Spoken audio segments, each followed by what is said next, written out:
хүртэл хэрэгжих юм байна. 2020 он хүртэл. Тэгэхээр энэ хөтөлбөрийг хэрэгжүүлэхэд одоо ямар хэмжээний ер нь их үүсвэр шаардлагатай байгаа вэ? Энэ их үүсвэрийг ер нь хаанаас ямар хэлбэрээр шийдэх гэж бодож байгаа вэ гэсэн. Энэ одоо бодлогын бичиг баримтад тодорхой орсон уу гэсэн нэгдүгээр тодруулахыг хүсэж байна. За хоёрдугаарт нь хувийн хвшлийнхэн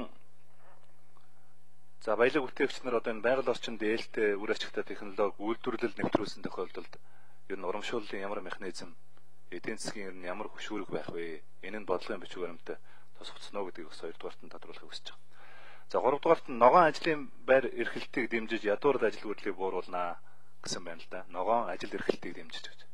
Тэгэхээр энэ хүрээнд ер нь яг ямар төсөл хөтөлбөр хэрэгжүүлэхээр ер нь одоо судалж байгаа вэ? Яг энэ хүрээнд хийсэн тооцоо судалгаа байна уу? Яг ямар ногоон ажил эрхлэлтийг дэмжиж хэдийн хэмжээний одоо ажлын байрыг бий болгох боломжтой гэж та үзэж байгаа вэ? За энэ дээр би илүү одоо энэ байгалаа сүйтгэх биш, байгалаа хамгаалах тийм ээ. Нөхөн сэргээлтийн чиглэлээр бол олон зуун мянган ажлын байр бий болох юм болцоо Монгол улсад байгаа гэж бодож байгаа. Энэ бол Шведийн завгар. Тэгэхээр яг энэ нөөцөө ашиглаж олон зуун мянган ажлын байрыг бий болгох одоо энэ асуудлыг энэ ногоон хөтөлбөрийн бодлогын хүрээнд одоо орж чадсан уу?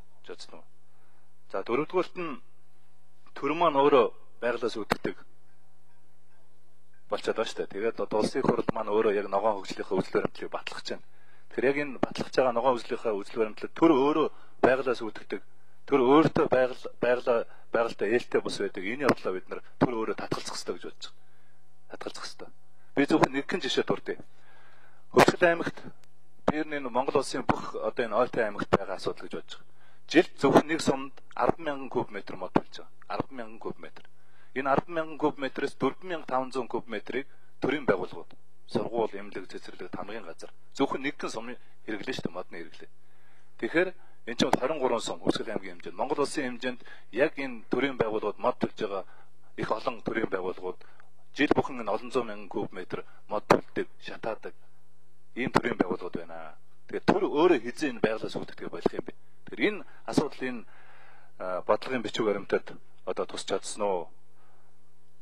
За 6-т нь энэ бэлчээрийн доройтол цэвэрлэлтийн асуудал гэдэг бол үнэхээр үндэсний одоо эмгэнлийн хэмжээнд хүрсэн асуудал байгаа л да. Тэр тусмаа одоо Монгол улсын цэвэр усны нөөц, нөөцийг одоо хадгалж байгаа нөөц болсон энэ Дахтын цэнхэр хотгор гэдэг бол яг энэ бэлчээрийн доройтол цэвэрлэлт жинхэнэ утгаараа яг Дахтын цэнхэр хотгор дээр очиход бол өнөөдөр гол цөл дээр очсон юм шиг динозаврын музей үзэж байгаа юм шиг цөл дээр очсон ийм том цөлжилтүүд явагдсан. Одоо бидний хамгийн том монголчуудын нөгөө үүс гэдэг шиг нөөц хадгалж байгаа энэ газар ийм том цөлжилт явагдсан байж байгаа. Тэр энэ явж байгаа яг байгалийн гол нөөц хадгалж байгаа тэр цэма цэвэр усны нөөц, нөөц хадгалж байгаа энэ газар дээр явж байгаа энэ цөлжилт доройтолтын талаар одоо яг ямар бодлого баримтлах юм бэ? Энэ асуудлын бодлогын бичиг баримтад туснаа гэсэн энэ асуудал дээр хариулт авахыг хүсэж байна. Баяр сайхан дарга хариулъя.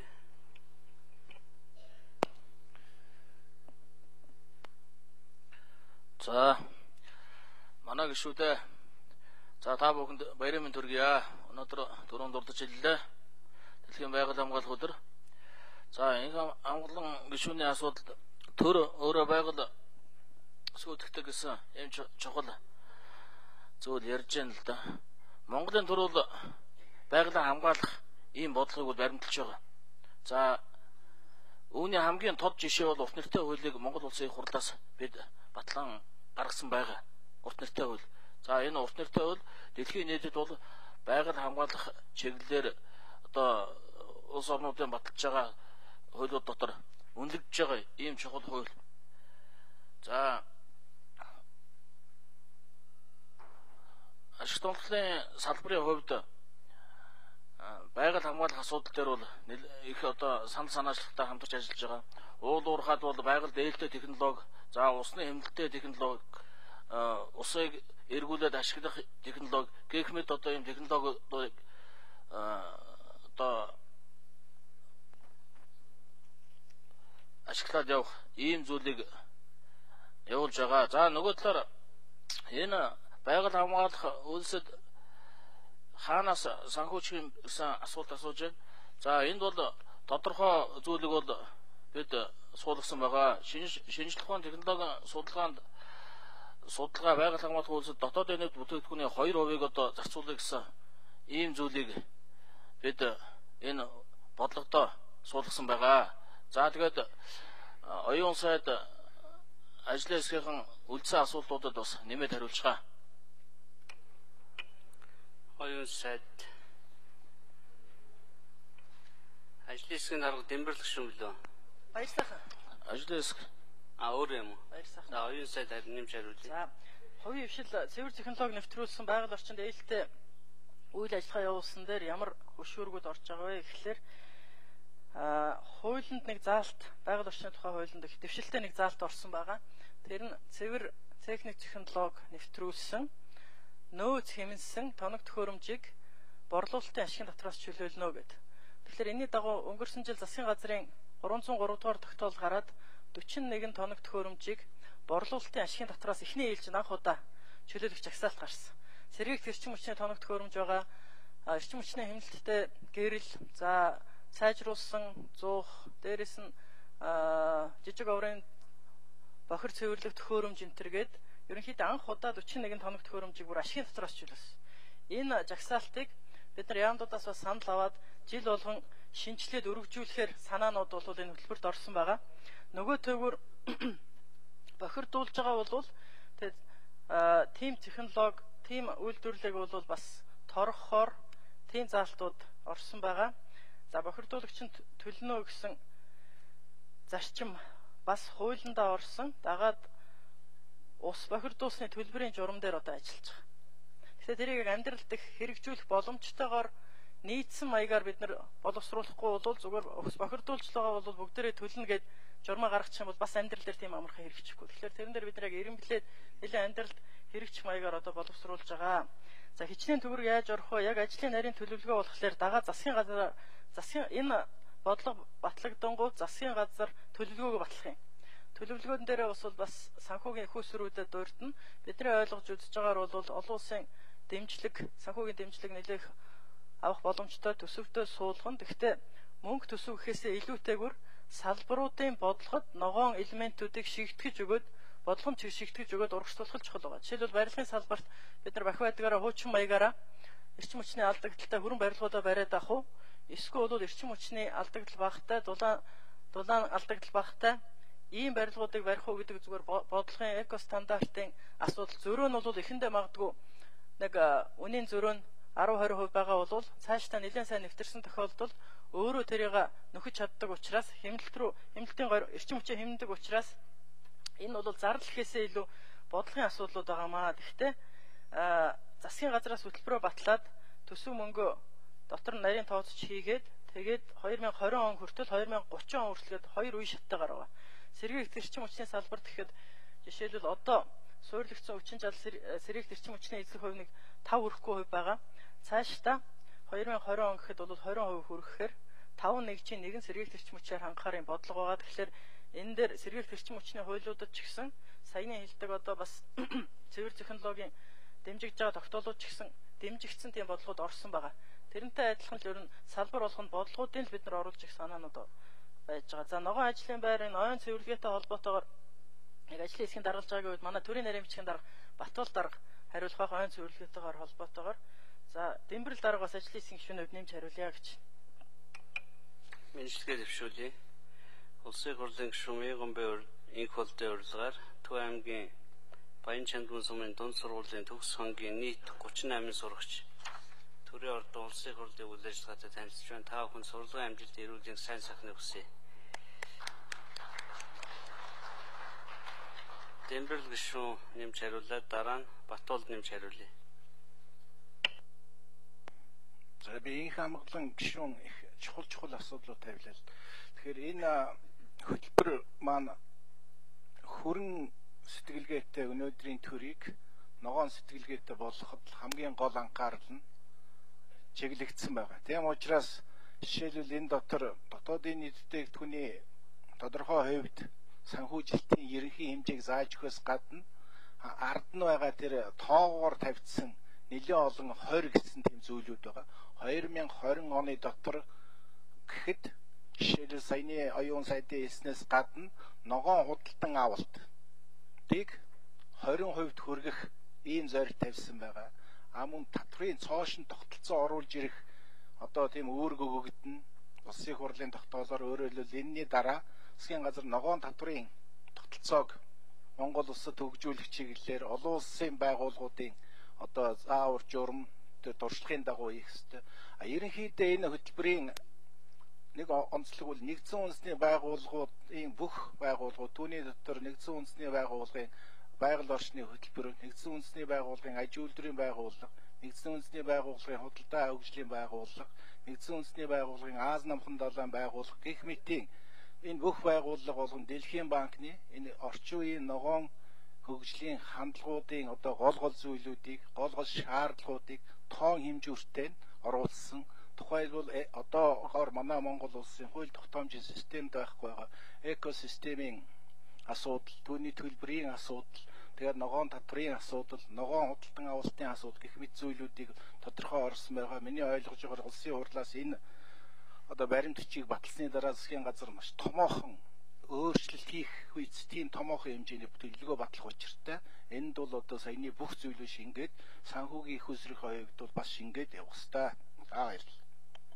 Баталд Инг хамгаалан гишүүний асуултанд хариулъя. Тэгэхээр ногоон ажлын байр бий болох хүрээнд бол ой цэвэрлэгээний асуудал бол нэлээд том байр суурь эзэлж байгаа. Монгол улсын хэмжээнд 18 саяга ойгоос 2 саяга ойг цэвэрлэх шаардлагатай байгаа. Бид өнөөдрийн хүчин чадлаар одоо багахан хэмжээний ой цэвэрлж байгаа. Энийг бол жилд 40-50 мянган га ой цэвэрлэхэд бол энэ бол бараг 30-40 жилийн ажил байгаа. Нийтдээ бид нар бол орон нутагт ногоон ажлын байр бол 20 орчим мянга орчим ажлын байр бий болох юм аа гэсэн ийм тооцоог бол хийгээд за өнгөрсөн 14 оны 2 сарын 7-ны засгийн газрын хурлаар ой цэвэрлэгээний хөтөлбөр батлагдаад одоо хэрэгжих бэлтгэл ажил хийгдэж байгаа. Эгэол шин тодруулъя.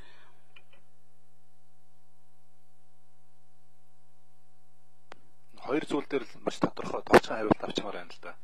Яг ногоон ажлын байр гэж яг юу хэлээд байна вэ? Энэ ой цэвэрлэгийг хэлээд байна уу? Эсвэл энд орлон одоо энэ хүрээнд хамарж байгаа ямар ажил үйлчлэгийг хэлээд байгаа гэдэг нэгдүгээр тодруулахыг хүсэж байна. За хоёрдугаарт нь төр маань хязгаа ногоон болох юм. Монгол улс 2020 онд ногоон болох юм байна. 2030 он гэхэд үндсэндээ Монголын төр хязгаа ногоон болох гэж байна гэдгийг маш тодорхой хариулж өгөөч. Хязгаа ер нь Монголын төр ингэж байглаас үүдгэдгээ мод одоо төлөлдгээ сургууль цэцэрлэгүүд хязгаа төлөхө болох юм бэ гэдэг дээр. Баяр сайхан шүү.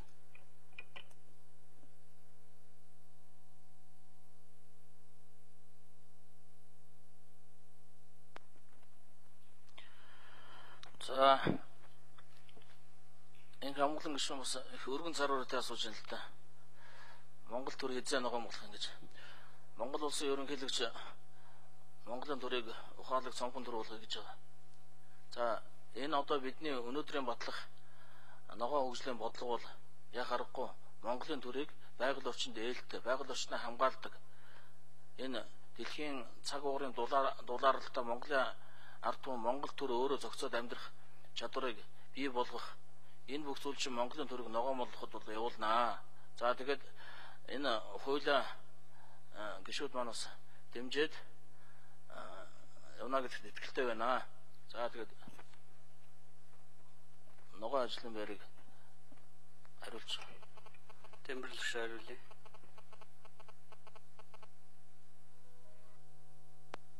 Ногоон ажлын байрны энэ асуудал бол олон улсын хөтөлбөрийн байгууллагаас гаргасан тодорхойлтын дагуу энэ баримт бичиг шингэж өгсөн байна. Өөрөөр хэлбэл энэ бол зөвхөн ой цэвэрлэх асуудал биш. Энэ бол зөвхөн одоо хог хаягдлыг боловсруулах асуудал биш. Энэ угаасаа нөгөө тогтвортой бизнес буюу ногоон бизнес зориулсан үйлдвэрлэлийн бүх хүчин зүйл, түүний дотор ажиллах хүч, хөдөлмөрийн хүчин зүйл маань өөрөө сэтгэлгээний төдийгүй бүх төрлийн нөөцийг хамгийн үр ашигтайгаар ашиглаж бүтээмжийг дээшлүүлэх энэ олон арга замыг одоо хэрэгжүүлэх учиртай ийм ажил хүчнийг бэлдэнэ гэсэн асуудал. Ийм ч учраас олон улсын хөтөлбөрийн байгууллагаас энэ талаар нь тодорхойлт гаргаад улс орнуудын засгийн газар болон хоёрын хвшлүүдэд зөвлөмж гаргацсан байна. Энэ төр хязгаа ногоон болох юм бэ гэхээр төр биднээс өнөөдөр энэ баримт бичгийг өнөөдөр батлуул төр маргаашаас нь ногоон болох ёстой. Хамгийн товчхон хариулт бол хэрэг жишээлбэл энийг баталчаад хоосон үлдээгээд нөгөө 400 хэдэн баримт бичгийн хувь зайлуу шийдчихвэл энэ ногоон хөтөлбөрийг батлах ямар ч утгагүй болно. Тийм учраас ажлын хэсгийнхэн хамгийн их анхаарсан зүйл бол энэ хөтөлбөрийг бол биднээс ямар ч ихсэн олон улсын бүх хандлагыг оруулад, олон улсын бүх туршлагыг оруулад хийчихлээ. Одоо гагцгүй засгийн газар, дахин хэлий засгийн газар энийг манлайлагч энэ үүргээр авчих хэвээр. Энэ бол зөвхөн байгаль орчин ногоон хөгжлийн яамны асуудал. Тийм ч учраас саяхан Тавид баталсан эдгээр агаарын бохирдолтой холбогдуулж баталсан ч гэсэн агуулга нь энэ Монгол улсын төрийн бүх яамдууд агаарын бохирдлын эсрэг нэг ижилхэн чиг үүрэг хүлээнэ гэсэн тэр заалт маань энэний бас нэг одоо ногоон болох төрийг ногоон болох хөшүүрэг болж өгөх юм аа гэдгийг хэлмээр байна. Баярлалаа. Зөндөө жинсэн гэж асууя.